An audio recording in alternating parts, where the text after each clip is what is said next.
The wind dies. On a ridge in Wyoming territory in November 1887, when the wind quits like that, it is not peace. It is a warning. Wide grass, flat to the horizon, a single yellow band along the northern sky thickening into the color of a bruise.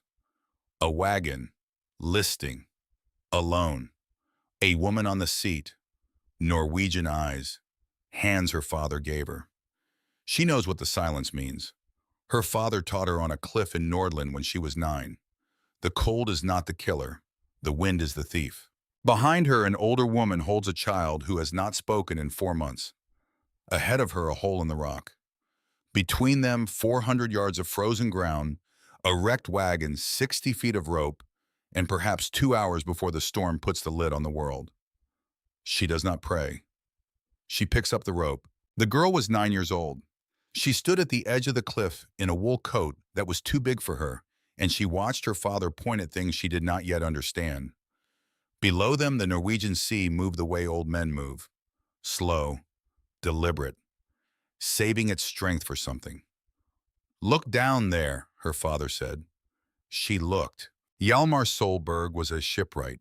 He had hands the color of saddle leather and a voice that had been worn smooth by salt air. He did not waste words.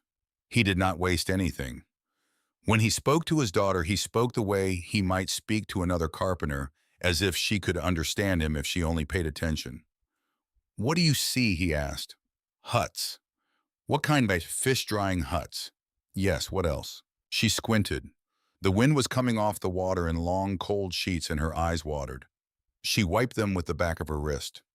"They are small." "Yes." "They are pressed into the rock." "Yes." He waited. He always waited. He believed that if you gave a child enough silence, the child would eventually fill it with the right answer. Most of the time this was true.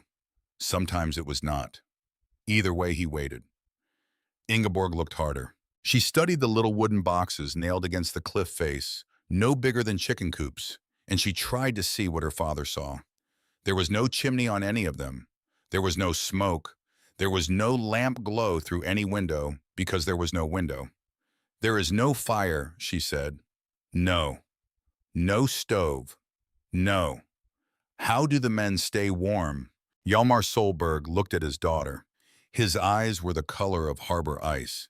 He smiled the way he smiled when she had pulled the right plank from a stack of wrong ones. "They don't," he said. "Then how?" "They don't stay warm, Inga. They stop being robbed." She did not understand. She was 9 years old. She wanted to understand. She would not understand for another 22 years on a ridge in Wyoming territory with a storm coming down on her like the lid of a coffin closing. But she remembered the words.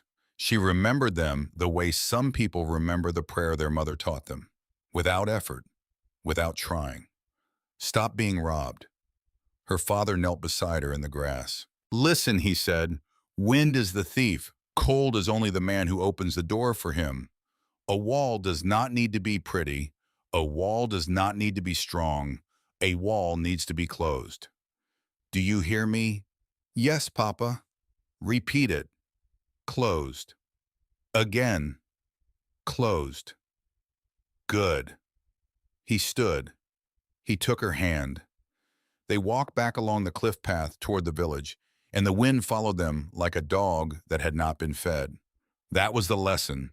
That was the whole lesson. She forgot most things. She forgot the names of her school teachers. She forgot the route to her grandmother's house in Bodo.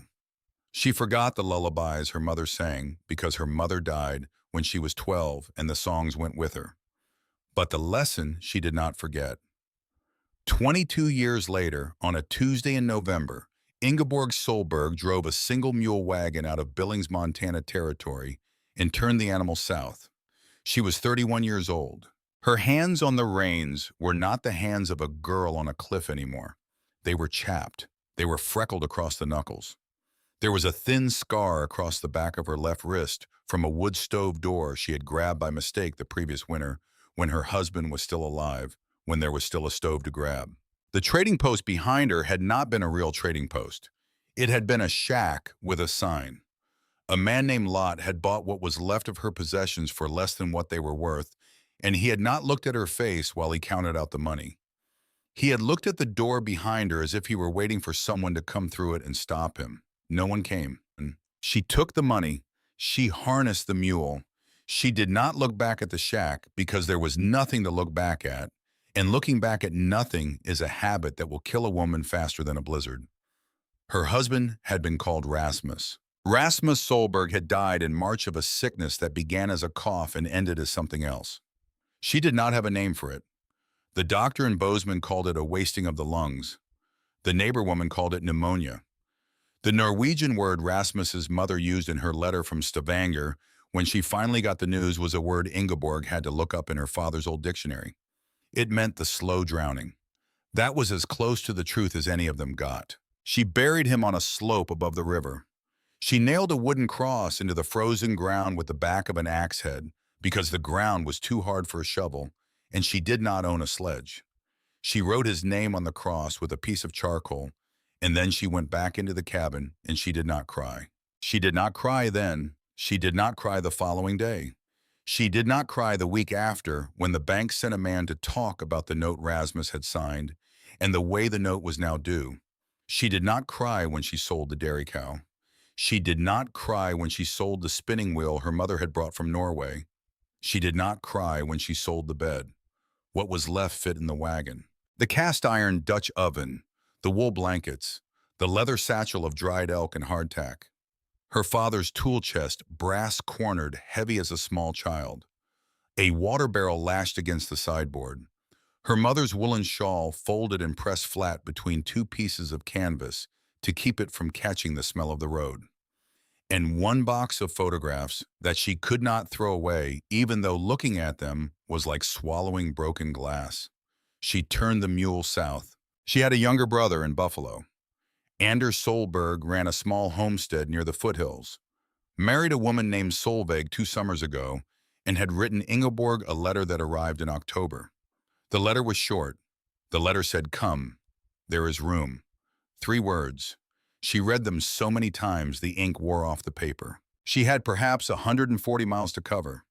The mule could do 15 or 16 a day if the weather held. The weather in November in this country would not hold. She knew that. Everyone knew that. The men in Billings had asked her if she would not wait for a wagon train, and she had said no, and they had asked her again, and she had said no again, and the 3rd time they did not ask. They watched her drive away with their hats in their hands like men watching a funeral pass. She was on day 3 when she met the woman. The woman was sitting on a flat stone beside the trail. Her name was Pearl Henshaw, although Ingeborg did not know this yet. She had iron gray hair pinned up under a black bonnet, a face that had been pretty once and was now just tired, and a small girl asleep in her lap.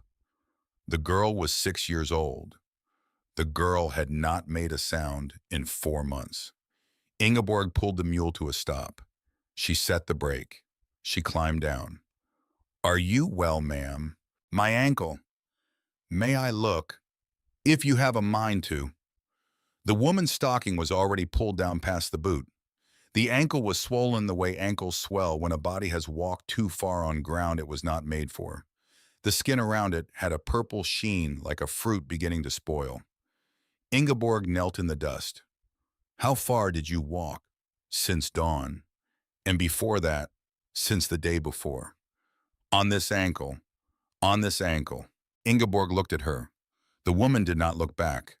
The woman looked at the sleeping child in her lap the way a person looks at a candle that might go out. "Where are you going?" "Buffalo." "With the child." "With the child." "Alone." "Alone." Ingeborg sat back on her heels.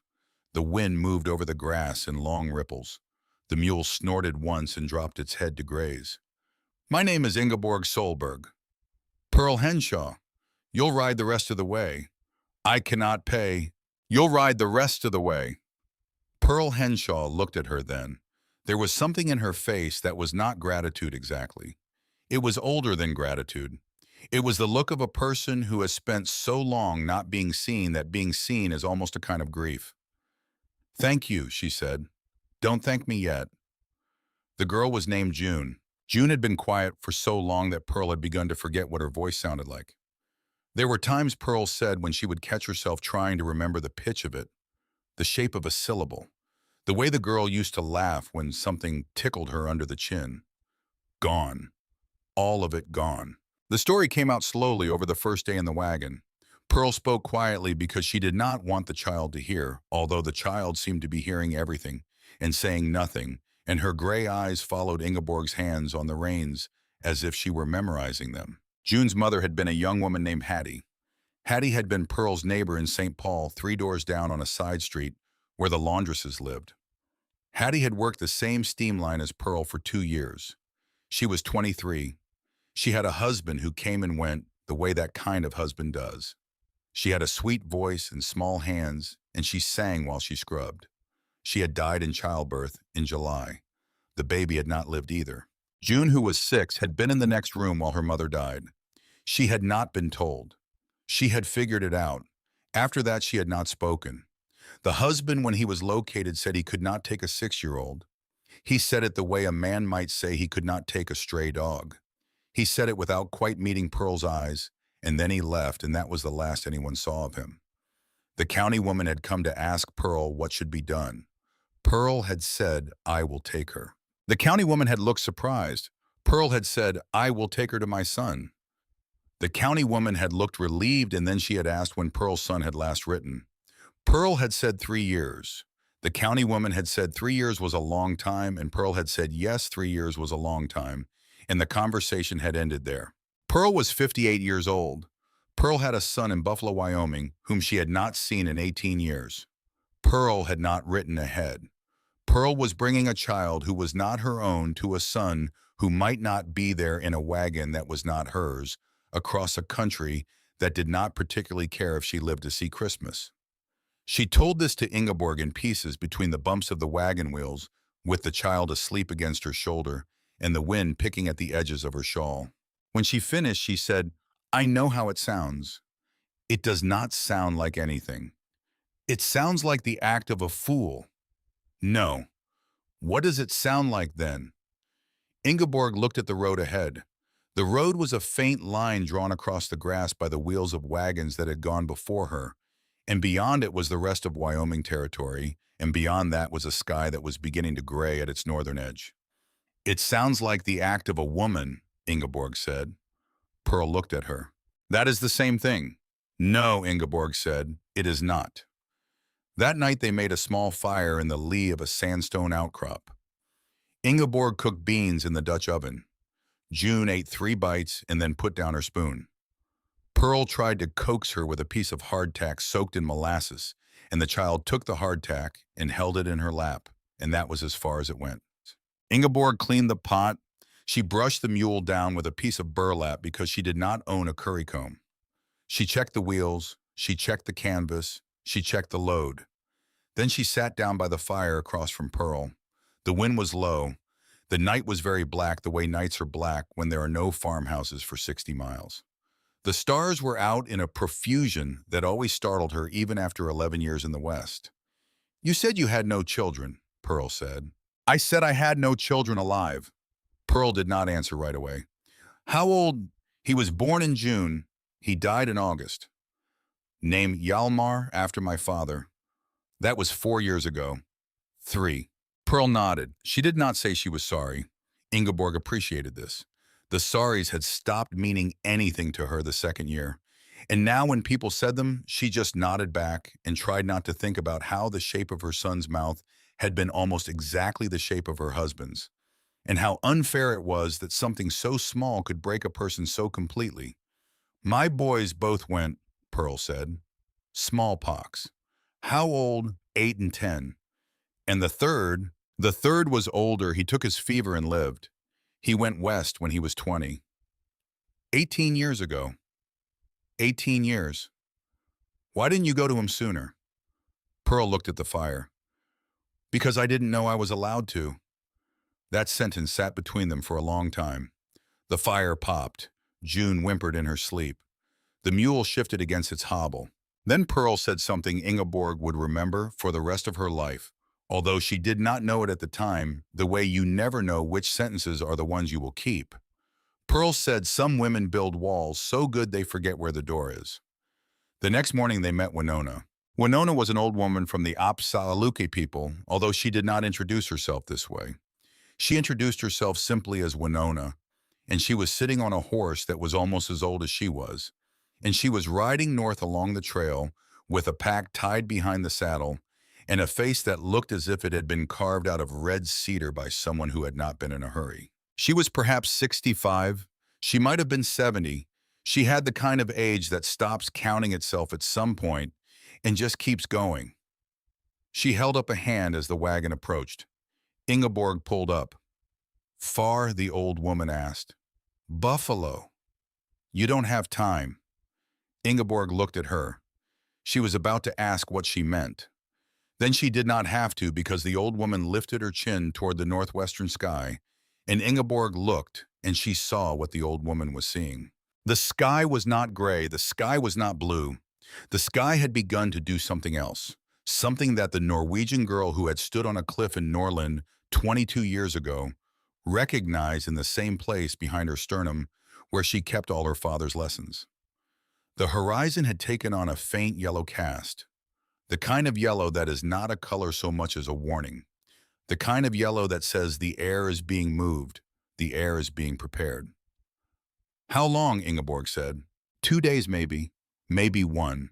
The sky lies, the bones do not. Bones? The old woman tapped her own hip, her ankle, her shoulder. Mine, she said. Pearl, who had been quiet, leaned forward. You have somewhere to go. My sister, she is sick, north. You are alone. I am alone. The old woman looked at Pearl, then at June, then back at Pearl. The child does not speak. No. For how long? 4 months. The old woman did not say anything for a moment. Then she reached into a small pouch at her belt and drew out a braided cord made of dyed grass. It was the color of late summer and the color of dried blood twisted together. She held it out. June looked at it. June did not move. The old woman waited. The wind moved across the grass. Then the child reached out slowly with the deliberate caution of a small animal, and she took the cord and she closed her fist around it. The old woman nodded once. That was all. They camped together that night. It was not planned. None of them spoke about it. Winona simply turned her horse and rode beside the wagon for the rest of the afternoon, and when Ingeborg pulled up for the evening at a low place where the trail dipped into a shallow swale, Winona dismounted and tied her horse to the tailgate and helped Pearl gather sage for the fire. She moved like a woman with arthritis in every joint she had. She moved anyway. That was a thing Ingeborg noticed. The old woman did not favor the pain. She did not announce it. She moved through it the way water moves through a riverbed, because what choice did the water have? And what choice did Winona have? And what choice did any of them have at this point in their lives? The two old women sat on opposite sides of the fire. Pearl was 58. Winona was perhaps 65. They did not share a language exactly. Winona's English was working, but it was the English of trade, not of long conversation. Pearl's vocabulary was the vocabulary of a St. Paul laundress, and yet they talked. They talked the way old women talk when they have outlived enough things to recognize each other. You have walked far. I have walked far. For the child. For the child. Winona looked at June, who was holding the braided cord in both hands, turning it over and over and over and watching the fire as if the fire were going to tell her something. She will speak. How do you know? She is making the sound in her mouth. Watch. Pearl watched. The child's lips were moving, soundlessly, forming shapes. Not for them, not yet. The shapes were small, private, almost prayers. She was practicing. Pearl's eyes filled. She did not let the tears fall because she was a woman of St. Paul and a laundress and the mother of 2 dead boys. And she had not allowed herself the indulgence of tears in front of a stranger in something like 30 years. But she let her hand come to rest against June's hair, and she let it stay there. And that was as close to weeping as she came. Winona watched it all without speaking. Then she said to Ingeborg, "Your father is dead." Ingeborg looked up sharply. "How do you know that?" You move like a woman with no one to ask. There was nothing to say to that. Winona poked the fire. He taught you. He did. What did he teach? To build walls. What kind of walls? Closed ones. Winona made a small sound that might have been a laugh and might have been a cough. There is no other kind. She reached into another pouch and withdrew a small bundle of dried grass. It was darker than the prairie grass that grew along the trail. The stems were thicker. The texture was almost like felt. She turned the bundle in her hands and let Ingeborg see it. What is it? For chinking. Our people use it. The lodges. The winter ones. This grass swells when it gets cold. It pushes itself into the seams. Other grass does not do this. This grass is stupid. It does not know it has been cut. Ingeborg took the bundle. It was heavier than it looked. It smelled faintly of smoke and something else. A sweetness, almost a sweetness like dried apples. Where do you find it? In wet ground, north-facing slopes. Late summer. You will not find it now. Now it is gone. Then why are you giving it to me? The old woman looked at her across the fire. The fire moved in her eyes the way it moves in the eyes of all old women everywhere. Because I will not need it. The morning came white and still, the kind of stillness that says nothing for several hours and then says everything at once. Winona was already up when Ingeborg opened her eyes. She had saddled her own horse. She was packing the small bedroll behind the saddle. She did not look at any of them while she worked. She moved with the slow economy of a person who has done this exact set of motions 10,000 times. Ingeborg sat up. You're leaving. My sister. How far? A day's ride, half a day if I push. You said 2 days for the storm. Maybe. And if it is one, the old woman tightened a strap. She did not answer. Ingeborg stood. She walked to her. She did not know what she meant to do until she did it, and what she did was put her hand on Winona's forearm. Lightly, just for a moment. You should come with us to shelter. There is no shelter that way. Then ride south with us, to Buffalo. You can return after. My sister will not last that long. You may not last either. The old woman looked at her. There was no anger in the look. There was no sorrow. There was something Ingeborg had no word for in any of her languages. I have been listening for the wind for 66 years, Winona said. When it calls, you do not ignore it. My sister is the one who was calling, not the storm. She mounted. The horse shifted under her weight. She looked down at Ingeborg, and then at Pearl, who had risen and was holding June against her hip, and then at the child who was still holding the braided cord. To Pearl, she said, you will reach your son. To June, she said something in her own language that Ingeborg did not understand and could not have repeated. To Ingeborg, she said, when the sky lies down on the ground, you do not run from it. You let it pass over you, the way a stone in a river. You understand. I understand. Say it. The way a stone in a river. Good. She turned her horse north. She rode away without looking back. She got smaller against the prairie until she was just a smudge of dark wool against the pale grass. And then she was nothing. And then the wind that had not yet arrived began to make a long, thin sound across the top of the dry grass like a finger drawn around the rim of a wineglass, and Ingeborg knew. She knew what the sound meant. She had always known. They broke camp in 20 minutes. She drove the mule hard for the first hour. She did not say so to Pearl, but she had been doing arithmetic in her head since Winona rode away, and the arithmetic was not good. 60 miles to her brother. The mule could not make 60 miles before the sky finished what it had started. She could feel the change in the air now, the pressure on her eardrums, the way her own breath sounded slightly louder than it should. Pearl beside her on the wagon seat said nothing for a while. Then Pearl said, tell me what you're thinking. I'm thinking. That is not what you're thinking. Ingeborg almost laughed. She did not. The laugh would have come out wrong. I'm thinking about my father. What about him? He told me when I was 9 that Wind was a thief. He told me Cold was only the man who held the door open. And, and the way you stop the thief is you close the door. With what? With anything. Anything that fits. Pearl looked at the road. The road ahead climbed a long, shallow ridge that ran roughly north to south. There were sandstone outcrops along the western edge, low and broken, in the color of dried tea half-eaten by 100,000 years of wind. How long do you think? I don't know. Guess. 2 hours. How fast can we travel in 2 hours? 6 miles, maybe. And how far to the next station? 20. Pearl was quiet. June in her lap looked at the sky. The sky had begun to do the thing Ingeborg remembered from the headland in Lofoten when she was 9 years old. It was flattening, pressing down. The sun was still there, but the sun was no longer warm, and the sun was no longer the most important thing in the sky. The most important thing in the sky was a band of darker color along the northern edge, a band that had been thin at dawn and was now thick enough to count as a third of the visible world. Pearl. Yes. Look at me. The older woman turned. We are not going to make it to the next station.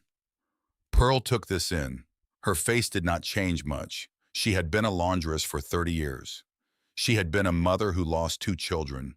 She had watched a young neighbor die in childbirth in the next room of a house with paper walls.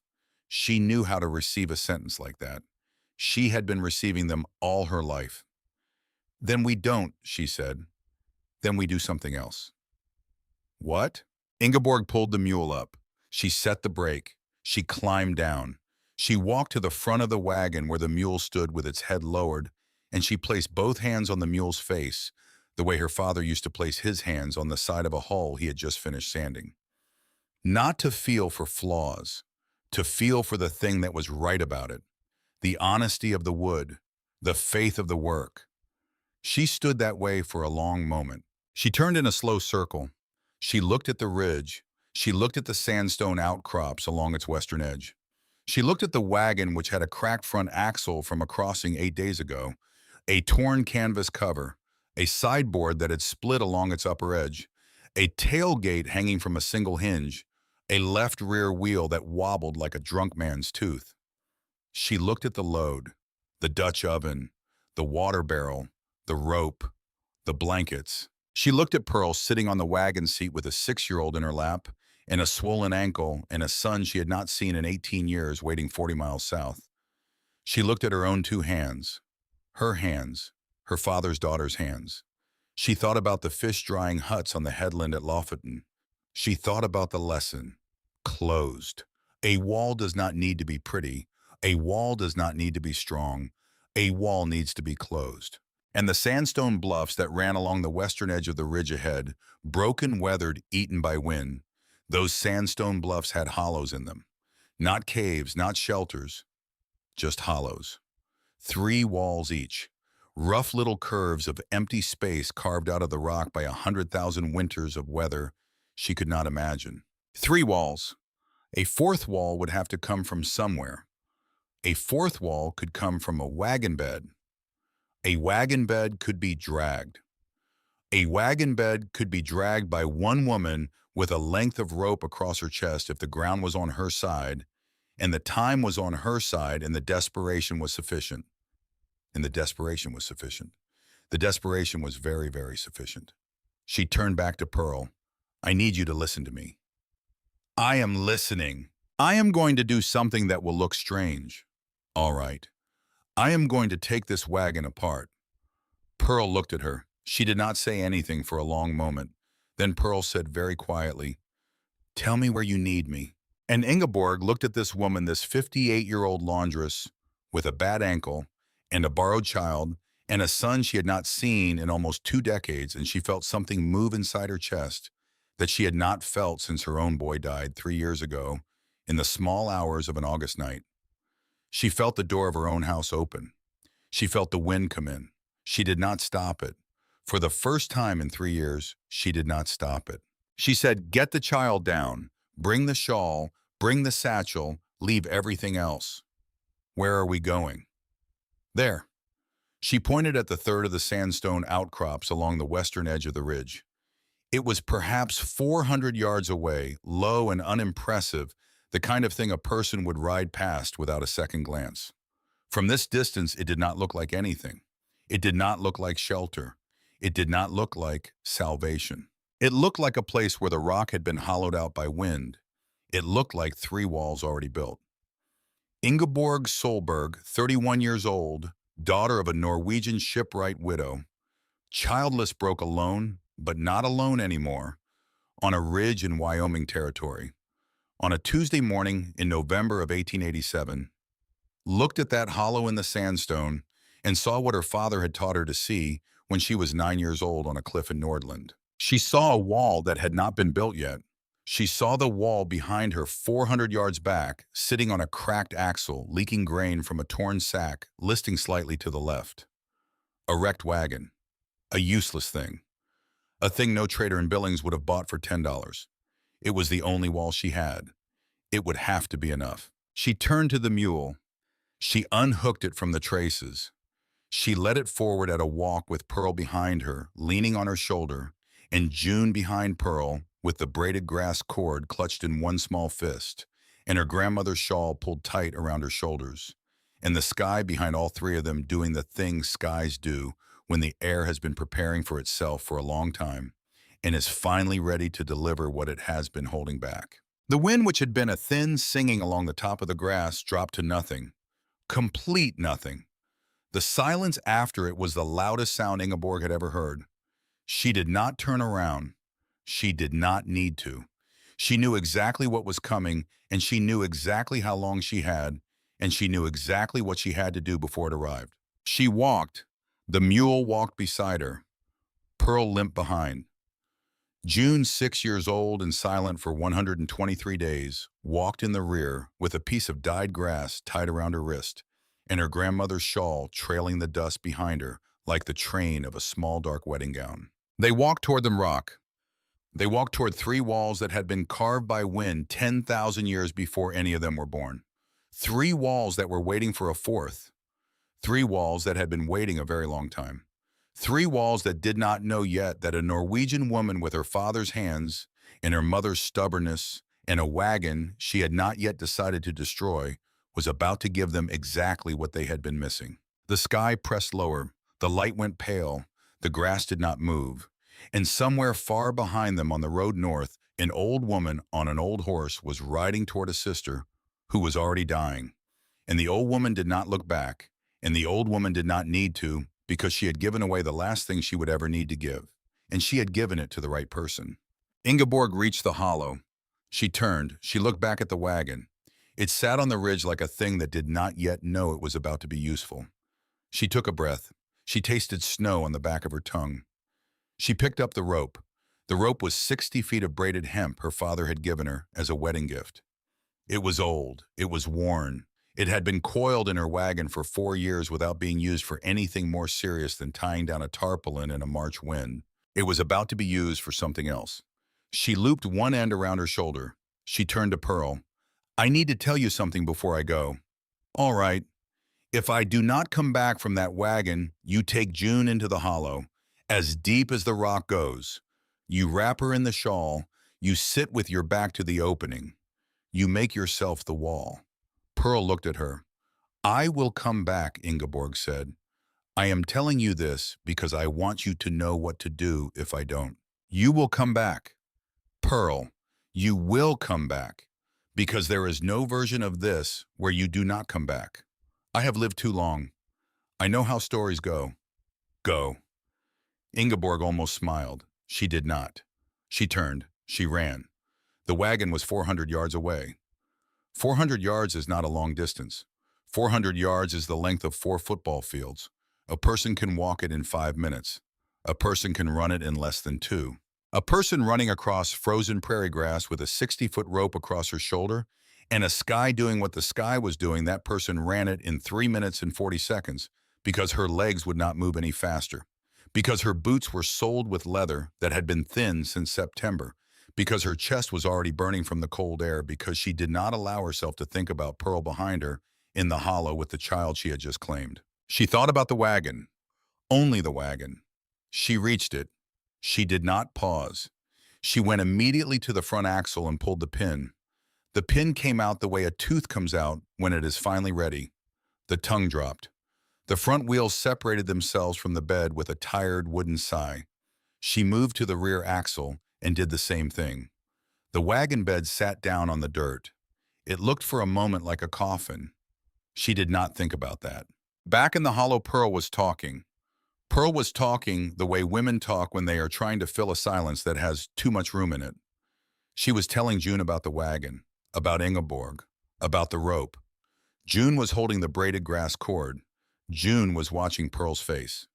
June had not spoken in 123 days. Pearl said, "Honey, I need to tell you something." The child watched her. Pearl took a breath. "I am not your grandmother." The child did not move. "I think you know that. I think you have always known that. But I am going to say it out loud because there might not be very many chances to say things out loud after today, and I do not want to leave this one in my mouth." June blinked. "Your mama lived next to me. Your mama was 23 years old. Your mama died because the baby would not come the right way, and the doctor was at another house when she needed him, and your mama was alone in that room except for you. You were in the kitchen. You were 6. You did not know what was happening. You only knew that the sounds your mama was making were not sounds you had heard before. And then the sounds stopped. And then you went into the room and—" Pearl stopped. She closed her eyes. She opened them. "I am sorry. I should not be saying this. You were there. You know." June's lower lip moved. A small motion. Not yet speech. Something on the way to speech. "Your daddy could not take you. Your daddy was not a bad man, but he was not a man who could take a child whose mother had just, he could not. The county woman came to my door. She asked me what should be done. I had been thinking about it for a week. I had been lying in my bed at night thinking about you and the way your mama used to braid your hair in 2 braids and tie them with the same piece of ribbon, and the way you used to sing to yourself when you sat on the back step and watched the sun go down." The child's eyes were very wide. "I told the county woman I would take you. I told her I would take you to my son in Wyoming. I have not seen my son in 18 years. I do not know if my son will want me. I do not know if my son will want you. I do not know what will happen when we get to Buffalo. I have been pretending, I know. I have been pretending for 4 months." Pearl put her hand on the child's hair. "You were never going to be left alone in that house. Do you hear me?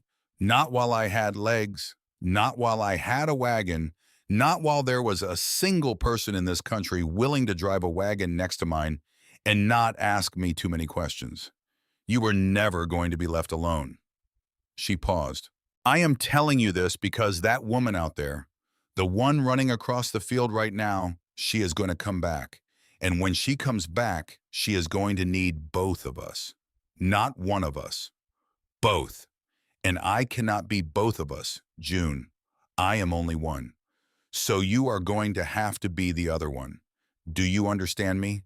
Whatever you have not said in 4 months, whatever you have been holding in your mouth like a stone, you may need to spit the stone out. You may need to spit it out today. Do you hear me, honey?" The child looked at her. The child looked at her for a long time. Then the child very slowly lifted her small hand and placed it over Pearl's hand on top of her hair. That was the answer. It was not yet speech. It was the answer that came before speech. It was enough. Out on the ridge, Ingeborg was tying the rope. She passed it through the front stake pockets of the wagon bed. She crossed it over her chest. She lashed the loose ends into a knot her father had shown her when she was 7, a Norwegian shipwright's knot that would not slip under load but would release with a single pull if the load got dangerous. She leaned forward. She put her weight against the rope. She walked. The bed scraped against the frozen ground. It did not want to move. Then it did move an inch at a time, then 6 inches, then a foot, then a slow, continuous slide across the grass that left a dark scar behind it, the color of wet ink. She did not let herself think about the distance. She thought about her father. She thought about driftwood. Her father, in the summer of her 10th year, had taken her to a beach below the village where the tide had thrown up a tangle of broken planks and ship timbers and old gray boards from boats that had not lived long enough to have names. He had stood ankle-deep in the surf with his arms folded. "Pick a piece," he had said. She had walked a line of debris. She had pointed at a long, clean plank of yellow pine, almost unweathered, perhaps 3 days at sea. Her father had shaken his head. "Why?" she had asked. "You are looking for good wood." "Yes." "Wrong. You are looking for usable wood." He had stepped past her and picked up a piece she had not even noticed. It was short. It was warped. It had 3 black bolts, still driven through it where some long-dead carpenter had once attached it to the inside of a hull. The grain was twisted. The end was split. It looked to her 10-year-old eye like garbage. "This is what you take home," her father had said. Why? "Because the good wood is for men with good lives. This wood is for us." She had laughed because she was a child, and she thought he was joking, and he had let her laugh, and then he had carried the warped plank home and used it the next spring to build the new lid for her mother's spice box. And the lid had outlasted everything in the house, including her mother. She did not let herself think about that. She leaned into the rope. She walked. The wagon bed slid behind her. The wind began to find her again. Not yet the storm wind, just the foreshadow of it. Long, thin gusts that pulled at the strands of hair under her bonnet and made her eyes water. The yellow in the sky had deepened. The horizon was no longer a band. The horizon was a wall, and the wall was coming, and the wall was perhaps an hour out, perhaps less. She was 20 minutes into the drag. She had covered perhaps 150 yards. She was breathing through her mouth. She had stopped being able to feel her left hand. She heard footsteps behind her. She turned. She saw a small dark figure running across the grass toward her, hair flying loose from a black bonnet, one arm held out as if reaching for her, and behind that figure, slower, a second figure limping with a hand pressed against one hip. She stopped. She let the rope sag. The wagon bed groaned to a halt against the frozen earth. The child arrived first. The child stopped 4 feet from her. The child opened her mouth. The child made a sound. The sound was small.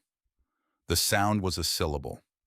The sound was the first sound a 6-year-old throat had made in 123 days, and the sound was not a song or a laugh or a name. The sound was a word. The word was wind. Ingeborg stared at her. The child said it again. Wind, coming. 2 words. 2 words from a mouth that had not made any words. Pearl arrived behind her, breathing hard, her face wet with what was either sweat or tears or both. Ingeborg dropped the rope. She crossed the 4 feet between herself and the child. She knelt. She put both her hands, the one she could feel and the one she could not, on either side of the small face in front of her. And she looked into those gray eyes, the way she had once looked at her own son's face the day he was born. And she said the things she had not said out loud to anyone in 3 years. She said, "I see you." The child blinked once. The child closed her mouth. The child reached up with the hand that was holding the braided grass cord, and she touched Ingeborg's cheek. She did not say anything else. She did not need to. Pearl was standing behind her with both hands pressed against her mouth, and Pearl was making a sound that was not quite a cry, and Ingeborg looked up at Pearl, and Pearl looked down at her, and the wind hit them both at the same time, the first real gust, hard enough to push Pearl half a step sideways. There was no time. There was no time at all. Ingeborg stood up. She picked up the rope. She handed the loose end to Pearl. She did not say what to do with it. Pearl knew what to do with it. Pearl threaded it across her own bad ankle body, and she leaned into it, and the 2 women pulled the wagon bed the last 250 yards together, with a 6-year-old child walking beside them holding a piece of dyed grass in her fist and saying nothing more but watching everything. They reached the hollow. The hollow was 18 feet wide at the mouth. The wagon bed was 10 feet long. The math had been wrong from the start. Ingeborg had known the math was wrong. She had been planning around the math. The wagon would cover the center. The sides would have to be packed. The top would have to be canvas. She positioned the bed across the central opening with the sideboards facing outward, creating a wall about 3 feet high. Above the sideboards, between the top of the wagon wall and the overhanging rock, there was a gap of perhaps 9 feet of empty air. That was where the canvas went. She pulled the torn canvas free from where it had been lashed to the wagon ribs. The canvas was in 3 large pieces and a dozen small ones. She stretched the largest piece across the upper opening. She weighted the top edge with rocks she scraped from the floor of the hollow. She tied the bottom edge to the sideboard stakes with short lengths of rope. She cut from the coil with her belt knife. The canvas did not fit perfectly. It gaped where it had torn. It billowed where the wind found it. She would not have called it a wall.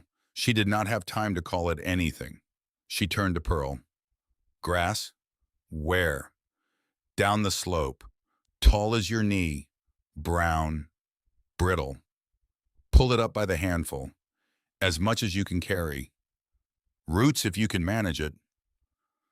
Pearl was gone before Ingeborg finished the sentence. Ingeborg turned to June. She did not expect to give the child a task. The child was 6. The child was tired. The child had just spoken for the first time in 4 months. And that one act alone was enough to mark the day for the rest of all of their lives. But the child was already moving.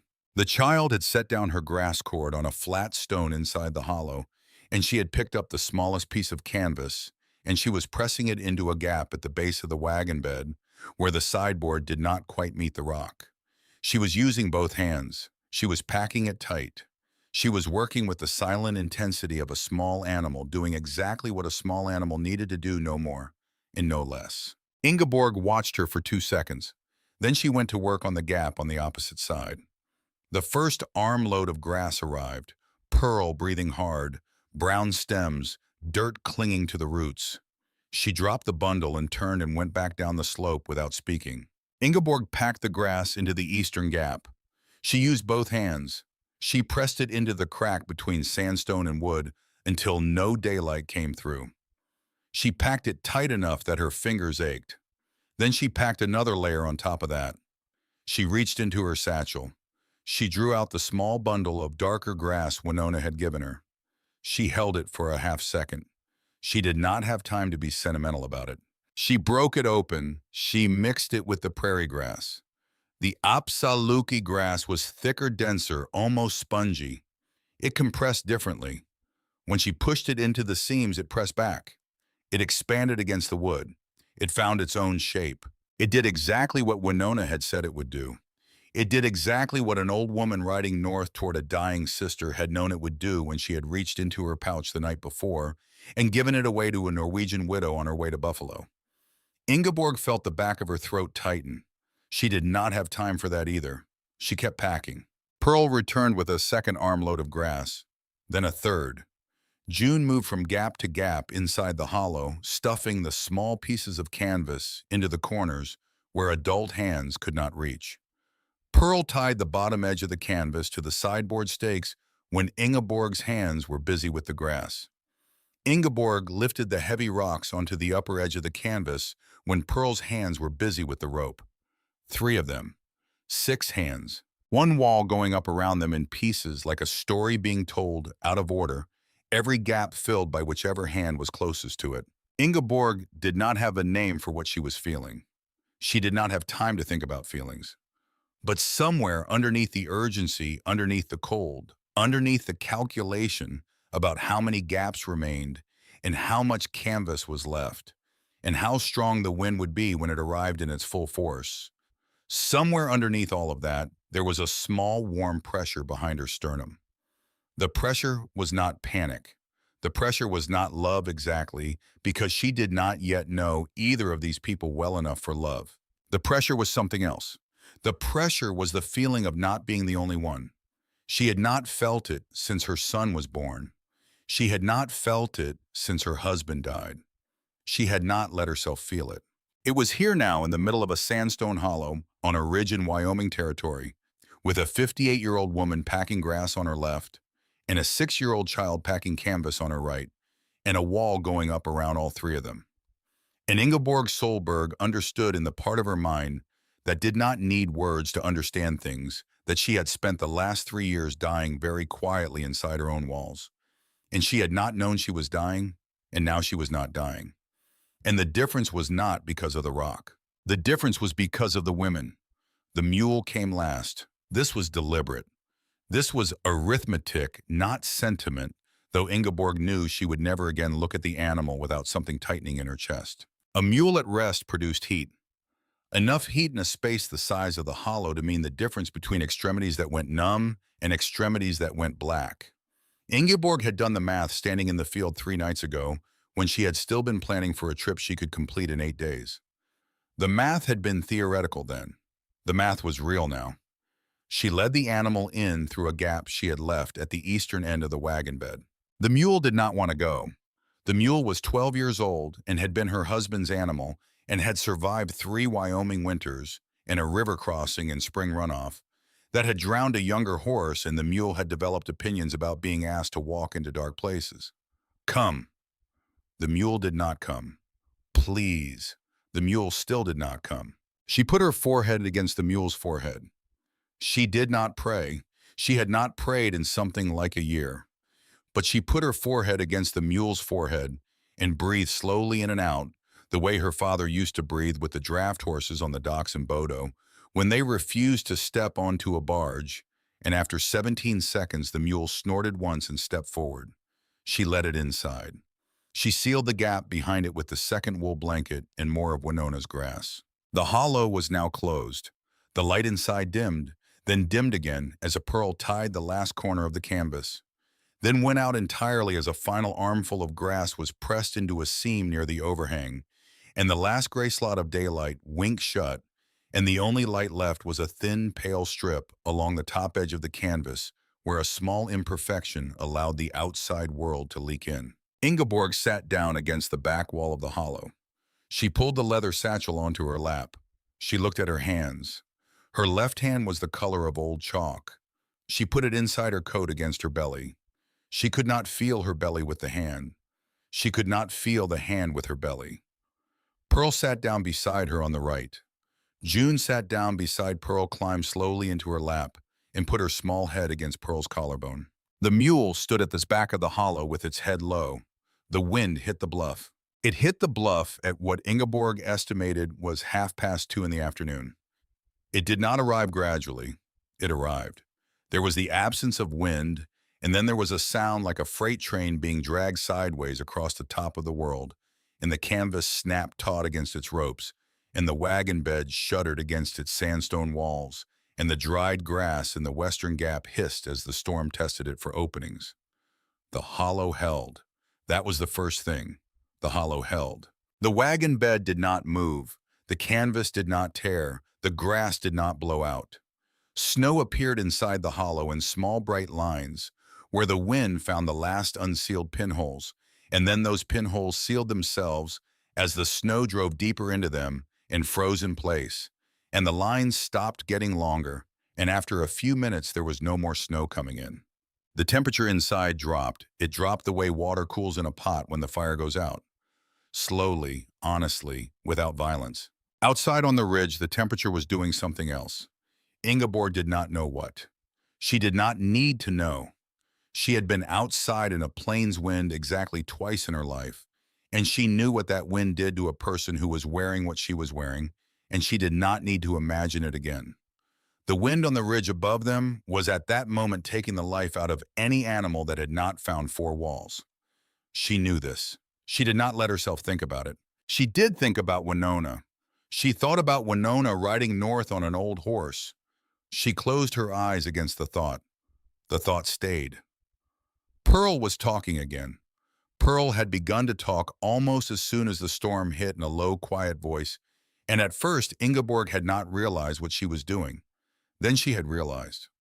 Pearl was talking to keep the child from being afraid. Pearl was telling June about St. Paul, about the laundry, about a woman she had worked with for 10 years who had only 6 fingers, and how that woman had folded sheets faster than any of the 10-fingered laundresses, about the smell of bleach in the steam, about the back step in the summer. She was talking about the simplest things she could think of. She was filling the dark with her own voice. She kept going for perhaps an hour.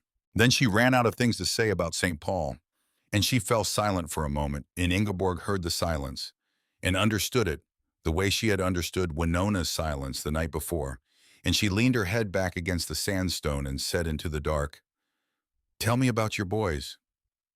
Pearl did not answer right away. Then Pearl said, "Are you sure?" "I am sure." "The dead ones?" "Yes." Pearl took a long breath. The older one was Maxime. He was the careful one. He used to sit on the steps and count the wagons that went by on Selby Avenue. He had a way of putting his hand on top of his head when he was thinking.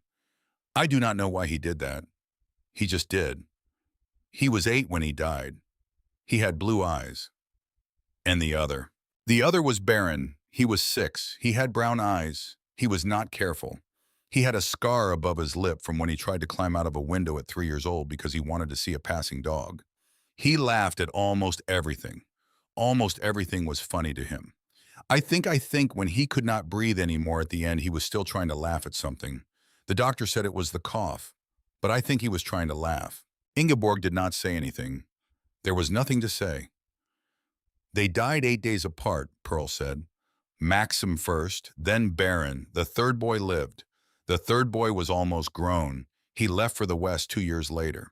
He said he could not stay in the house where his brothers had died, and I told him to go, and I have not heard a word from him in 18 years except for one letter when he reached Wyoming, in which he said he was alive and not coming back. The wind moaned outside. "And then you took June," Ingeborg said. "Yes." "Why?" Pearl was quiet for a long moment. The dark in the hollow was the kind of dark that makes a person's voice sound like it is coming from inside the listener's own ear. "Because for 30 years, Pearl said, I built walls. I built them so well I could not get out. I built one around Maxim. I built one around Baron. I built one around the third boy because the third boy left. And I could not stop him, and the only way to live with not being able to stop him was to build a wall and pretend he was not gone. And then one morning 4 months ago, Hattie died in the room next to mine, and the little girl in the next room over needed somebody. And I looked at my walls. I looked at all of them. And I understood in that minute that there are 2 kinds of walls a woman builds in her life. The kind that keeps her alive, and the kind that keeps her from living." She stopped. She breathed. She went on. "Your father told you to build the first kind, didn't he?" "He did." "I think he forgot to tell you about the second kind." "He did not forget. He died before he could." "That is the same thing." "Yes." The wind hammered against the canvas. Ingeborg felt June shift in Pearl's lap. She felt Pearl's free hand come to rest in the dark on top of her own hand. She did not pull her hand away. She had spent 3 years pulling her hand away from people. She had pulled it away from her brother in his last letter. She had pulled it away from the women in the church in Bozeman. She had pulled it away from the bank clerk who tried to be kind to her about Rasmus's debt. She had been so good at pulling her hand away that she had almost forgotten that hands could stay. She did not pull her hand away. Pearl's thumb moved once across the back of her knuckles. That was all. That was enough. The canvas tore loose twice. The first time was at perhaps the 4th hour. A particularly hard gust caught it under one corner where the rope had stretched, and Ingeborg felt the rush of cold before she heard the canvas slap. She crawled forward in the dark on her hands and knees, found the loose corner by feel, retied it with fingers she could no longer entirely command, and crawled back. The whole operation took perhaps 11 minutes. By the time she sat down again, her teeth were chattering hard enough that she had to clench her jaw to make them stop. Pearl in the dark pulled her closer. Pearl pulled her against her own side, without saying anything, the way a mother pulls a cold child against her own warmth, without making the gesture a question, and Ingeborg leaned against the older woman's shoulder and did not say anything either. June was asleep between them. The second time the canvas came loose was hours later. Ingeborg had lost the ability to track time. She only knew that the pale strip along the top edge of the canvas had gone completely dark some time ago, which meant the sun had set, which meant they were many hours into the storm. The slap of the canvas woke her. She crawled forward again. This time her hands would not close properly around the rope. She had to use her wrists. She had to use her teeth. She bit the rope and pulled it across the sideboard stake and held it with her teeth while she wrapped it 3 times with the fingers that were still working. And she did not think about the fact that her own teeth were the last instrument she had left for keeping the wall closed, because thinking about that would have meant understanding how close to the edge she was, and she was not willing to understand that yet. The knot held. She crawled back. Pearl was awake now. Pearl took Ingeborg's hands and put them inside her own coat against her own chest. Stay there. I need to stay there. Pearl, stay there. The wall is closed. You closed it. Stay there. Ingeborg stopped arguing. She let her hands lie against the warm body of a stranger she had met 3 days ago, and she let the warmth move slowly back into her fingers, and she felt them sting and burn and then begin very slowly to be hers again. She closed her eyes. She did not mean to sleep. She slept. The mule stood at the back of the hollow, its body angled across the rear wall, its flank pressed against the sandstone. Its breath, slow and warm, hung in the air in front of its nostrils and did not dissipate. The hollow had reached a kind of equilibrium. Not warm, never warm, but still. And in the stillness, the animal's heat was a small, bright thing, and the three human bodies pressed together against the back wall were three more small, bright things, and the wagon bed and the canvas and the grass between them and the storm were the wall that had been built, not pretty, not strong, not designed for any of this, and the wall was closed. That was all that mattered. The wind continued. The wind would continue for many more hours. Inside the hollow, three women and one mule in one cord of dyed grass and one wool shawl with a wedding gift embroidery along its hem and a leather satchel of dried elk in one cast-iron Dutch oven sat in a small bubble of stillness inside a catastrophe, and the catastrophe did not know they were there, and the catastrophe could not find them. Ingeborg, half asleep, half conscious, heard her father's voice once.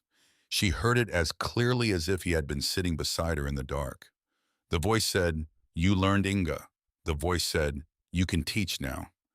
She tried to answer. She could not. The voice was already gone. She let her cheek rest against the top of Pearl's head, which was resting against her own shoulder, which had June's small warm weight pressed against its lower curve. And she breathed out a breath that took with it some weight she had been carrying for so long that she had stopped noticing it was there. And the storm went on without her, and the wall went on holding, and the night went on being long, and she slept. She woke into silence. The silence was so complete that for a moment she thought she had gone deaf. She lay very still against the back wall of the hollow, with her cheek against Pearl's shoulder, and she listened, and she listened, and she heard nothing. No wind, no canvas, no grass. Just the sound of her own blood moving past the inside of her ear like a small distant river. She did not open her eyes immediately. She was afraid to. She was afraid that opening them would mean discovering that one of the three bodies pressed against her own was no longer breathing, and she did not yet know which one she would not be able to bear losing, and she did not want to find out by accident. She listened. She heard breathing. Pearl's breath slow and shallow against the top of her own head. June's breath smaller, faster against Pearl's collarbone. The mule's breath deep and patient somewhere at the back of the hollow. Three. All three. She opened her eyes. The hollow was almost completely dark except for a thin, pale line along the top edge of the canvas where light was beginning to leak through. Morning, some morning. She did not know what morning. She did not know if it was the morning after the storm, or the morning after that, or the morning after that. She had slept the kind of sleep that does not give back time. She only knew that the storm was over because the storm was gone, and the gone of the storm was so absolute that the absence had its own weight. She moved her left hand. It worked. She moved her right hand. It worked. She did not allow herself the relief. She moved her feet inside her boots slowly, one at a time. The toes responded. The toes hurt, which was good. The toes that did not hurt were the toes you lost. She lifted her head from Pearl's shoulder. Pearl's eyes opened immediately, as if she had not been sleeping so much as waiting. "Alive," Pearl said. "Alive. All of us, all of us." Pearl breathed out a long breath. The breath made a small cloud in front of her face. It hung there. It did not move, because there was no wind to move it. That was the second thing. There was no wind to move it. She crawled forward to the canvas. She put her ear against it.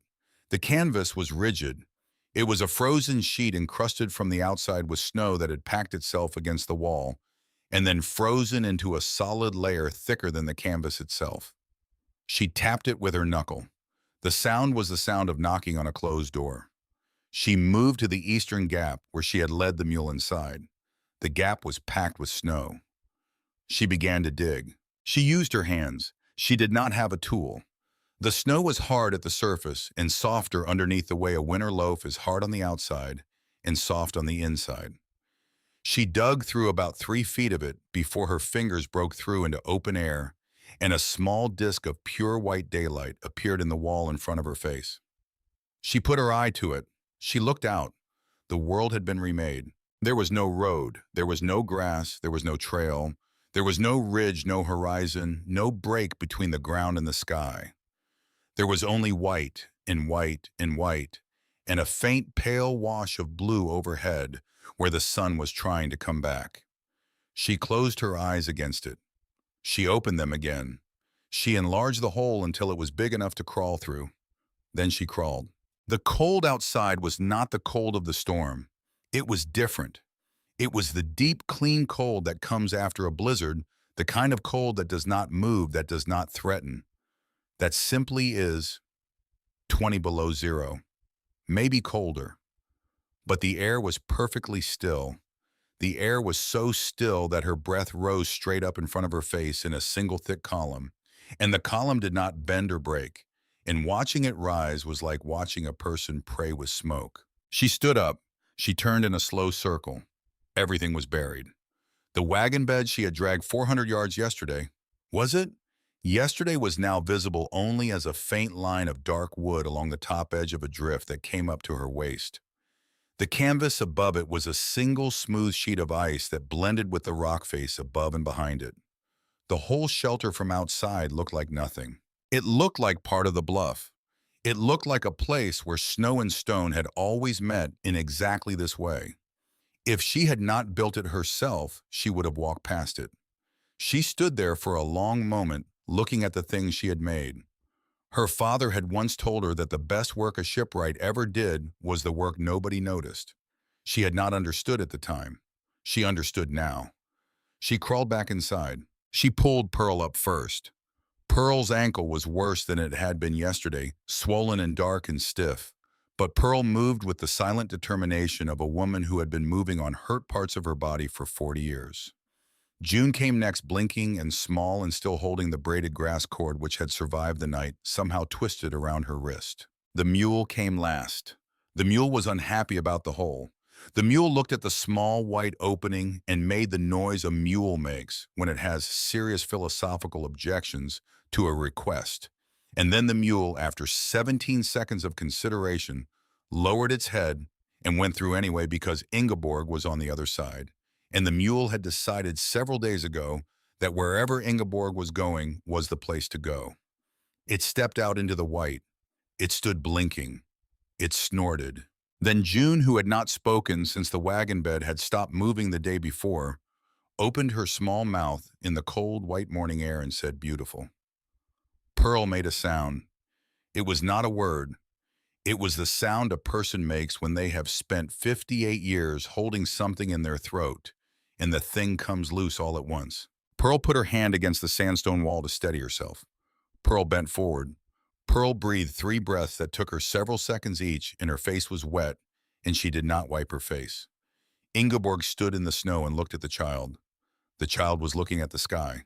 The sky was the pale blue of a robin's egg, and the snow was so bright that the eye could not hold it.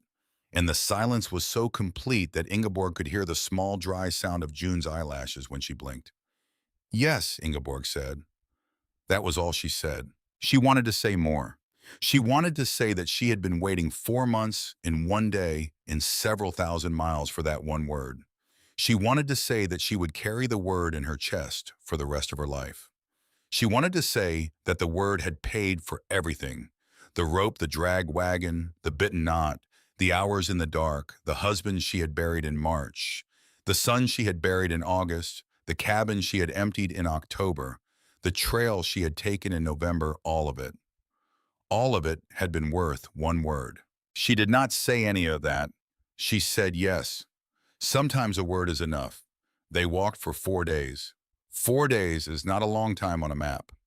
4 days after a Wyoming blizzard in November with one mule and one bad ankle and one 6-year-old child and one cracked wagon bed shelter left behind them in a sandstone hollow that had become against all expectation the most important place that any of them had ever stood. 4 days is a small forever.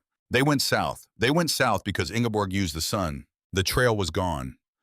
There was no trail. There was only the white and the small clues a Norwegian woman who had been raised by a shipwright could read out of light and shadow. The sun came up in the east. The sun set in the west. The Bighorn Mountains were on her right at midday. The drainage ran east, which meant Buffalo was down. She did the work in her head the way her father had done it on the deck of a boat, and she did not bother to tell Pearl what she was doing because Pearl could tell. Pearl walked. Pearl walked on a swollen ankle that should have stopped her by the second hour, and did not stop her because there was a child to deliver, and the child was going to be delivered. And Pearl had decided this some weeks ago in a parlor in St. Paul, and she did not see any reason to change her mind now. June rode the mule. June rode the mule because the snow was deeper than her hips and she could not walk through it. And Ingeborg lifted her up onto the mule's back at first light each morning and tied her in place with a length of the same rope that had pulled the wagon. June sat very still. June watched the country. June, who had been mute for 4 months, said small things now. She said cold in the morning when she did not want to leave the place where they had slept. She said hi when they crested a ridge and could see the country open out before them. She said tired in the afternoon when her hand stopped wanting to hold the mule's mane. She did not say much, but what she said, she said. And Pearl, walking beside her with one hand always on the child's ankle, listened to each word as if it were the first word ever spoken in any language, anywhere by anyone. On the third day, Ingeborg taught June a word from her own language. Stjerne, stjerne, star. The child looked up at the sky. The sky was still pale daylight, but if you looked at it hard enough, you could imagine that the stars were waiting up there somewhere behind the blue. Stjerne, June said. Stjerne, stjerne, stjerne, stjerne. She said it 3 more times, like a small private incantation, like a girl tasting a piece of candy that she had not known her mouth could hold. Then she did something Ingeborg had not seen her do. She smiled. It was small. It was crooked. The left side of her mouth went higher than the right. The smile lasted perhaps 3 seconds, and then was gone, but Pearl saw it and Ingeborg saw it, and the two women did not look at each other or speak about it for the rest of the afternoon because they did not need to. They had both been there. They both knew. Buffalo, Wyoming Territory in November of 1887 was a town of perhaps 200 souls. It had a single main street. It had a sawmill and a flour mill and 3 saloons and a Methodist church and a smithy and a livery and a small mercantile run by a German named Stelzner. It had a population of cattle hands and homesteaders and 1 school teacher and 1 doctor and 1 undertaker. And on the Tuesday morning that Ingeborg Solberg and Pearl Henshaw and a small girl named June walked into it leading a single mule. The entire town stopped what it was doing for about 15 seconds because the 3 of them looked like a vision out of the kind of story that men tell their grandchildren and grandchildren do not believe. The first house they came to was a small clapboard place at the eastern edge of town with a wooden sign over the door that read, Henshaw Boots and Tack.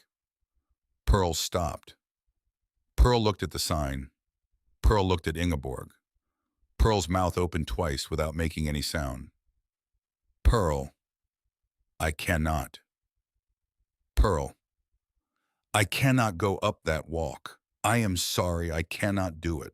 18 years, I cannot. You can. You walk 60 miles on a broken ankle to put that child in this house. You can walk 40 more feet. I will be standing behind you. Promise me. I promise. Pearl took a breath. Pearl turned to the small girl on the mule. Pearl lifted her down. Pearl set her on the boardwalk. Pearl took her hand. Pearl walked up the small wooden path to the door of the small clapboard house, and Ingeborg stood behind her with the mule's reins in her left hand and her right hand pressed against Pearl's lower back lightly in case Pearl's legs went out from under her because she was not sure they would not. Pearl raised her hand. Pearl knocked. The door opened. The man who stood in the doorway was perhaps 38 years old. He had iron gray hair just beginning at his temples, hands the color of the saddle leather in the small showroom behind him, and a face that had been Pearl's husband's face 30 years ago. He looked at his mother. His mother looked at him. Neither of them moved. There was a moment when nothing happened. Then the moment ended. Then the man, Albin Henshaw, Pearl's last surviving son, who had not seen his mother since he was 20 years old, went down onto one knee in his own doorway, as if his legs had simply stopped agreeing to hold him up. He pressed his face against his mother's coat. He did not say anything for a long time. His wife came up behind him in the hallway. She was perhaps 35. She was wearing a flour-dusted apron and a wedding ring she had been wearing for 10 years, and had not in those 10 years had a child to bless. Her name was Hester Henshaw. She saw her husband on the floor with his face against his mother's coat, and she saw the small girl standing one step back holding a piece of braided grass. Hester looked at the child. The child looked back. Hester knelt down. She did not speak. She put both her hands out, palms up the way a woman offers her hands to a small animal she does not want to frighten, and she waited. The child stepped forward. The child placed both her own small hands into Hester's. Hester closed her fingers around them. She closed her eyes. She did not open them for a long time. When she did, she said very quietly to no one in particular, "What is her name?" "June," said Pearl from above. "Her name is June." "June, June. Hello, June. I am Hester. We have been waiting for you." It was a thing to say to a child you had not known existed until 30 seconds ago. It was a thing to say with no preparation, no warning, no agreement from any quarter. But Hester Henshaw, who had spent 10 years preparing a small back bedroom for a child who never came, who had folded and refolded the same baby blanket more times than she could count, who had stopped going to her sister's house in the summer, because watching her sister's 3 children play in the yard had become more than she could bear. Hester Henshaw had been waiting for June since before she knew there was a June to wait for. The child did not let go of her hands. The child did not let go of her hands for the next 10 minutes.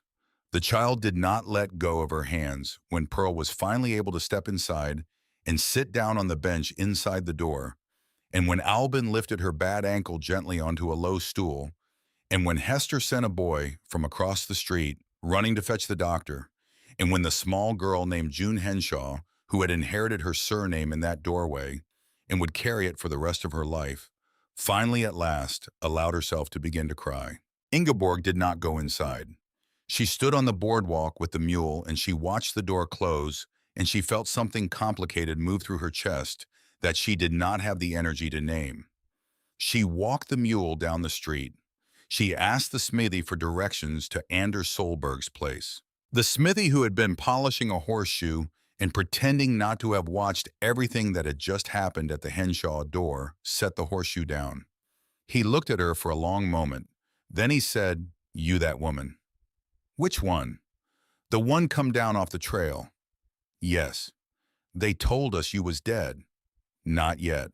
He laughed. It was the laugh of a man who did not know what else to do.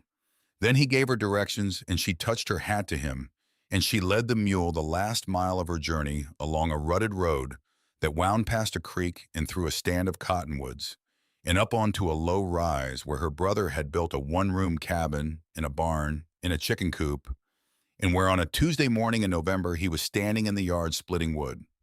Anders Solberg was 29 years old. He was a younger version of their father. He had the same harbor ice eyes, the same way of holding his head when he was thinking, the same small habitual gesture of putting one hand into his jacket pocket and forgetting it was there. He had not seen his sister in 3 years and 4 months. He had received word from a rider 8 days ago that a wagon train coming down off the Bozeman Trail had lost most of its members in the blizzard, and that the trail itself was buried in drifts that would not melt until April, and that no woman traveling alone in a single mule wagon could possibly have survived. He had not told Solveig.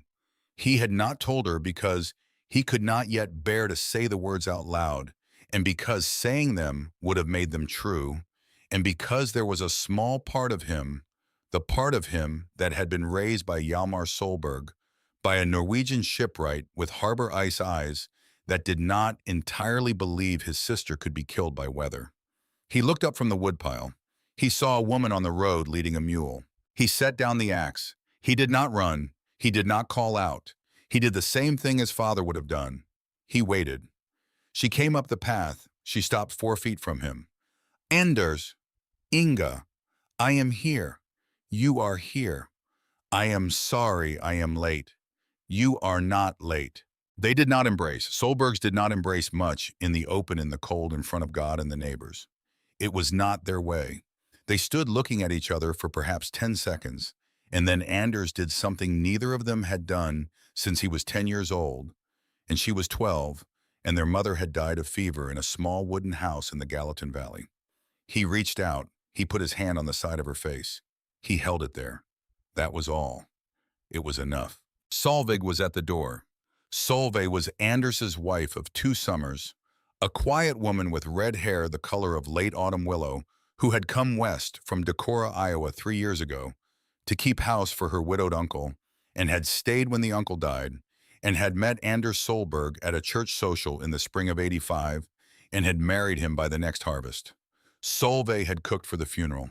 Solveig had baked the bread for the funeral that morning, in fact, 2 days after the news came down from the trail, because if her husband was not going to admit that his sister was dead, then somebody in the house had to do the practical work of being prepared, and Solveig was that somebody. She had baked the dark Norwegian bread that her mother-in-law had taught her to bake when she had first arrived in Buffalo. She had baked it in the heavy iron oven the way it was meant to be baked. She had set it on the kitchen table under a clean linen cloth. She had been ready. She was not ready now to see her sister-in-law alive in the doorway. She put her hand against the door frame. She looked at Ingeborg. She looked at her own husband. She put her free hand against her mouth. Solveig, Anders said. Yes. She is here. I see. She walked. I see. From the ridge. Anders, stop. Bring her inside. Stop talking. Bring her inside. She turned. She wiped her face once on the corner of her apron. She picked up the kettle. She set it on the stove. She did not look at the dark bread on the table under the linen cloth. She did not need to look at it. She knew it was there. Ingeborg came inside. She sat down at the kitchen table. She did not see the bread at first. Then she did. She saw the linen cloth. She saw the shape under it. She saw the way Solveig was standing with her back to the stove with one hand braced against the wood, and the way Anders was standing in the doorway, and the way the small kitchen smelled of yeast and rye and salt, and the long cold that had come down off the mountains in the night. She lifted the cloth. She looked at the bread. It was her mother's recipe. It was the recipe her mother had brought from Stavanger on the boat in 1862. It was the recipe her father had taught Anders how to make when Anders was 12, in which Anders had taught Solveig 2 summers ago. It was a heavy round loaf with a cross cut into the top, and the cross was the same cross her mother had cut into every loaf she had ever baked, with the same small extra notch at the bottom of the vertical line. That was not a recipe instruction, but a small private signature. A thing Marit Solberg had done without thinking about it. A thing her children had absorbed without knowing they were absorbing it. The cross was there. The notch was there. Ingeborg looked at the bread for a very long time. She had not cried in the hollow. She had not cried when the wind tore the canvas loose the second time, and she had to bite the rope. She had not cried when June said the word beautiful in the white morning silence. She had not cried when she saw her brother in the yard. She cried now. She cried over a loaf of dark Norwegian bread on a wooden table in a one-room cabin in Buffalo, Wyoming territory, with her brother's hand on her shoulder, and her sister-in-law standing across the room with one hand still braced against the wood by the stove and the other one against her mouth. And she cried the way a person cries when a wall they did not know they had built has finally come down inside their own chest. Solveig crossed the room. Solveig sat down at the table next to her. Solveig did not say anything. Solveig cut a thick slice off the loaf with the long bread knife. Solveig spread butter on it. Solveig put it on a plate. Solveig pushed the plate in front of her sister-in-law. Ingeborg ate the bread. She ate it the way a person eats food after a long sickness, bite by bite. The crust was hard, the crumb was dense. It tasted of caraway and salt and her mother's hands and her father's voice in a small farm in the Gallatin Valley, in the long Norwegian winters in a wooden house in Stavanger, and every loaf her mother had ever baked in every kitchen on both sides of the Atlantic Ocean in both halves of her short, hard life. Anders sat down across from her.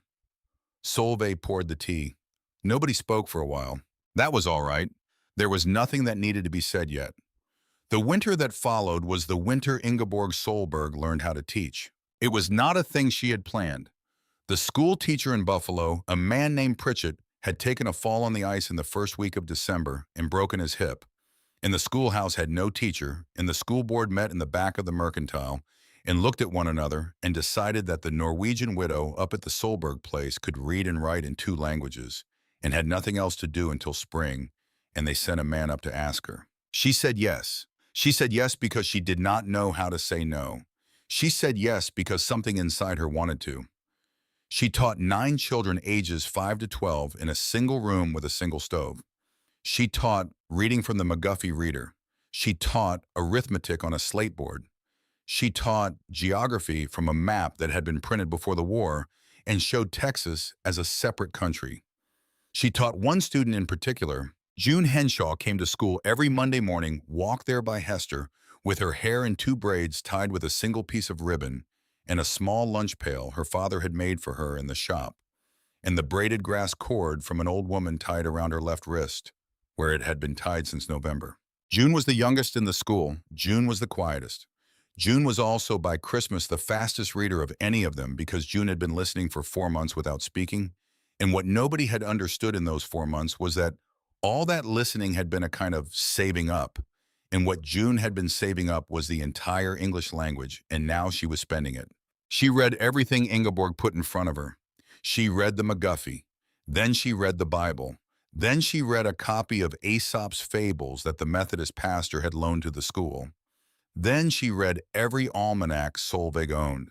Then she ran out of books, and Ingeborg sent a letter to St. Paul to a bookseller whose name she had gotten from the doctor, and 4 months later 3 crates arrived, paid for out of the small money she had begun to earn from teaching, and the small money her brother had refused to take from her for room and board. The crates contained 40 books. June read every one of them by the end of the next summer. Spring came late that year. The snow did not begin to leave the high country until the second week of April. The trail was not passable until the first week of May. When the trail opened, Ingeborg made a request of her brother. She wanted to go back. Anders looked at her across the kitchen table for a long moment. To the hollow. To the hollow. Alone. Not alone. I want to take Pearl, and Hester, and June, and Solveig, and you. All of us. All of us. Why? She looked at her hands. She looked at her brother. She said, because I want them to see. He did not ask what she wanted them to see. He nodded. They went. They went on the second Saturday in May. They took 2 wagons. They took a tent, a stove, 3 days of food, and a quilt Hester had been working on through the winter that she said was meant to be unrolled and laid out at the place where they were going because Hester had developed certain ideas about what the place was and what it deserved. They reached the ridge at midday on the 3rd day. The country had been remade again. The grass was back. The wildflowers were beginning along the slopes. The sky was the kind of high pale blue that the prairie wears in May, and the wind when it blew was the gentle wind, the wind that knew it was no longer dangerous. Ingeborg led them along the ridge. She did not need to look for the place. The hollow was where it had always been. The wagon bed was still there. The canvas was still there. The grass was still there. The roof of frozen ice had melted away over the winter, and the canvas had torn further in the spring winds, and most of the grass packing had begun to rot back into the soil from which it had come. But the structure was still standing. The 4 walls were still 4 walls, battered, faded, half undone by 6 months of weather. But there, they stood outside it. Nobody spoke for a long time. Then June, who was now 7 years old, walked forward. She walked up to the wagon bed. She put one small hand on it. She turned around. She looked at the 5 adults watching her. She said, "This is where I was born the second time." Pearl made a small sound. Anders put his hand over his eyes. Hester sat down on the ground. Solveig wept openly without trying to hide it the way a Norwegian woman from Decorah, Iowa, who has finally understood what her sister-in-law brought home in November, weeps when she finally understands. Ingeborg did not weep. She walked forward. She put her own hand next to June's on the wagon bed. She said, "Yes, yes, my heart. This is where you were born the second time." She kept her hand there. She kept it there for a long time. On the way back to Buffalo, they passed near a small Apsaluki camp at the bend of the Powder River. Ingeborg asked Anders to stop. Anders looked at her. He stopped. She climbed down. She walked into the camp alone with the empty bag that had once held a small bundle of darker grass tied to her wrist, where June had tied a similar grass cord 6 months before. A young woman of perhaps 20 met her at the edge of the camp and asked her what she wanted in 2 languages, and Ingeborg answered in the second one, broken slow, the few words she had learned from Winona herself on a single afternoon at a campfire in November. She said the name, Winona. The young woman looked at her. The young woman did not say she is dead. The young woman did not say she never came home. The young woman turned and walked toward a lodge at the eastern edge of the camp, and she beckoned Ingeborg to follow. Ingeborg followed. Inside the lodge, an old woman was sitting on a folded blanket, weaving a small mat out of dyed reeds. The old woman did not look up at first. Then she did. Her face had a new line in it, a line that ran from the left corner of her mouth down to her chin, the kind of line a person earns from grief. But her eyes were the same eyes. She looked at Ingeborg for a long moment. She did not smile exactly. Something at the corner of her mouth moved. "You came back. I came back. You built the wall. I built the wall. It held. It held. The child speaks now. The child speaks now. I knew. How did you know?" Winona looked back down at the small mat in her hands. She added a single new reed to the pattern. The reed was the color of dried blood. "Because the child looked at me," she said, "and I looked at her, and the look she gave me was the look of a person who has already chosen who she will speak to first. She had not yet chosen the words, but she had chosen the mouth. The mouth was yours." Ingeborg did not answer for a long time. Then she lifted from her shoulder the bundle she had carried in from the wagon. It was wrapped in linen. She unwrapped it. Inside was a woolen shawl. It was old. It was faded. It was the shawl Marit Solberg had worn on the boat from Stavanger in 1862, the shawl her daughter had carried with her from Montana through the storm and back again, the shawl that had been folded inside June Henshaw's small arms on the night Ingeborg had run back across the prairie to drag a wrecked wagon 400 yards to a hole in the sandstone bluff. She placed it on the floor of the lodge in front of Winona. She said nothing. Winona looked at the shawl. Winona reached out one old hand and laid it flat against the wool. She held it there. After a moment, she nodded very slightly once. That was all the thanks either of them needed to give. That was all the thanks either of them needed to receive. Ingeborg backed slowly out of the lodge. She walked back to the wagon. She climbed up. Anders looked at her. She looked back at him. She said, "Drive." He drove. 10 years later, it was a Tuesday in late November, and the first snow of the season had begun to come down in slow sideways flakes outside the schoolhouse window in Buffalo, Wyoming. Ingeborg Solberg was 41 years old. She had a streak of gray now at the right temple in exactly the place her mother had gone gray in exactly the same year of her life. She wore a blue wool dress with white cuffs. Her hands had earned a few more freckles. She still wore her wedding ring on her right hand instead of her left because she had been a widow for 10 years and 3 months, and she had stopped pretending that the ring meant anything other than memory. She had not remarried. She had been asked twice. She had said no twice kindly, and the askers had not been hurt. She did not need to remarry. She had a household. She had a brother and a sister-in-law and 3 nieces, the eldest of whom was 6 and obsessed with frogs. She had a small house of her own at the eastern edge of town that she had paid for with 10 years of teaching. She had a cat. She had a vegetable garden that produced more than she could eat. She had a row of books that filled an entire wall of her front room. She had a life. She did not need anything else. She had what she had built. At the back of the schoolroom on this particular November Tuesday sat a woman named Pearl Henshaw. Pearl was 68 years old now. Her hair was entirely white. Her ankles still ached when it was about to rain.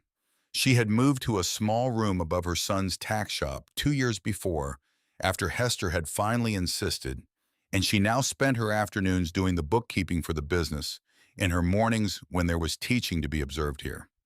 At the back of Ingeborg's classroom, in the front row at the desk closest to the stove, sat a 16-year-old girl with dark hair pulled back in a single long braid. June Henshaw. She had grown into a tall girl. She had her dead mother's gray eyes and her adoptive mother's quiet hands and her father's careful patience, and on her left wrist, tied with a small piece of new ribbon every Christmas, because the original ribbon had finally rotted through, she still wore the braided grass cord. She was reading a book of poetry. She was going to be a teacher. Ingeborg had not told her this. Ingeborg did not need to. The lesson that morning was about weather. It was about the way prairie storms behaved and the way a person should behave when the prairie storm came.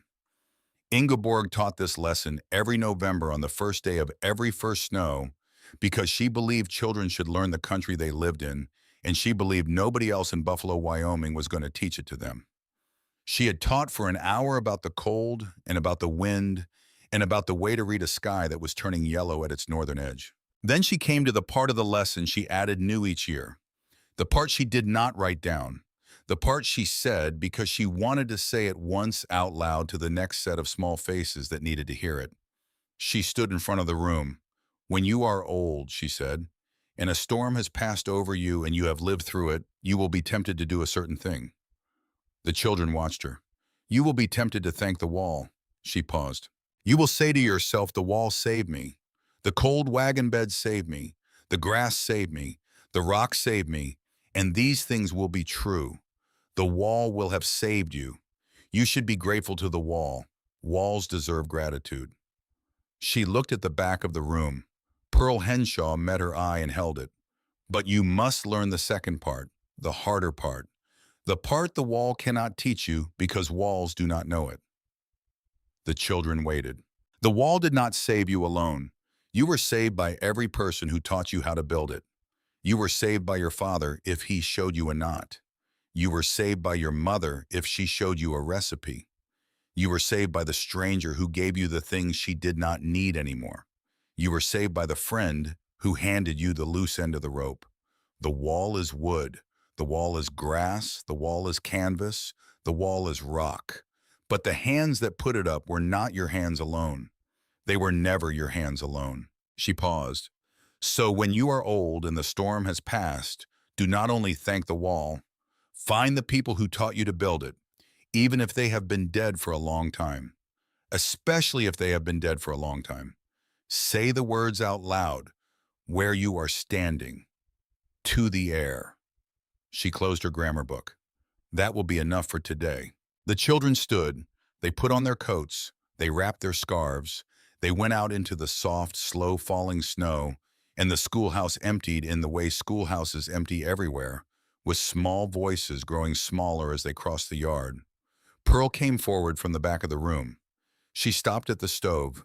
She held her hands out toward the warmth. That was new. It was time. Where did it come from? Ingeborg thought about it. "From you mostly," she said. "From Winona. From my father. From the loaf on Solveig's table. From every hand I did not pull away from." Pearl looked at her for a long moment. Then she said very quietly, "He would have been proud of you, you know. Your father." "I know." "And the other one?" "What other one?" "The little one. Hjalmar. In June and August." Ingeborg did not answer right away. The stove ticked. Outside, the snow kept falling. "Yes," she finally said.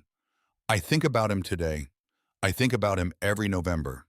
"That is right." "Is it?" "Yes, that is exactly right." Ingeborg crossed to the window. She looked out. The snow was coming down harder now. The early evening was gathering at the western edge of the sky. Down the street, lamps were beginning to come on in the windows of the houses. A man was leading a horse toward the livery. A small girl in a red coat was running across the yard toward her father, who was waiting for her at a wagon.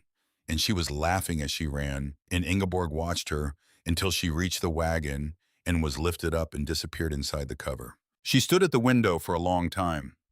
She thought about a cliff in Nordland. She thought about a man with harbor ice eyes pointing at fish-drying huts pressed against a cliff face. She thought about an old woman on an old horse riding north into a storm to sit with her dying sister. She thought about a wrecked wagon dragged 400 yards across a frozen ridge by a woman who did not yet know that the wagon would not be the most important wall she ever built. She thought about Pearl behind her warming her hands at the stove. She thought about June, who would walk home through the snow in 15 minutes with the braid of an old Apsaluki woman around her wrist. She thought about Winona, who had died in her sleep in the winter of '93, 6 years ago now, in a lodge by the Powder River with the shawl from Stavanger folded under her head. She did not cry. She did not need to cry anymore. She had spent enough of her life crying. She had spent enough of it not crying. She had reached the age at which a woman understood that tears were neither virtue nor weakness, but simply weather, and that all weather passed, and that what mattered was not whether the weather came, but who you remembered standing beside you when it did. She remembered. She closed the window against the snow. She turned back to Pearl. She said, "Come on, Solveig is expecting us for supper." Pearl smiled. The two women put on their coats. They walked out into the soft falling snow together, the older one leaning lightly on the younger one's arm, and behind them in the empty schoolroom. The stove ticked quietly to itself in the gathering dusk, and the snow kept falling, and the small town of Buffalo, Wyoming, went on with its evening, the way it had gone on for 30 years before that evening, and would go on for many years after. And somewhere 400 yards along a ridge that no road touched anymore, in a sandstone hollow that had been forgotten by the Army surveyors and the cattle drives and the homesteaders alike, the last splintered remains of a wagon bed lay quietly under a fresh layer of snow. The wall was gone now. It did not need to be there anymore. The thing it had protected had grown up, learned to read, learned to speak, learned to teach, learned to walk through a falling snow at the end of a Tuesday in November with her grandmother on her arm and her mother waiting at the door of a clapboard house on the main street of a small Wyoming town. The wall had done its work. The work was done. The stone in the river had not been moved by the water. The water had simply gone around. The water had always gone around. The water would always go around.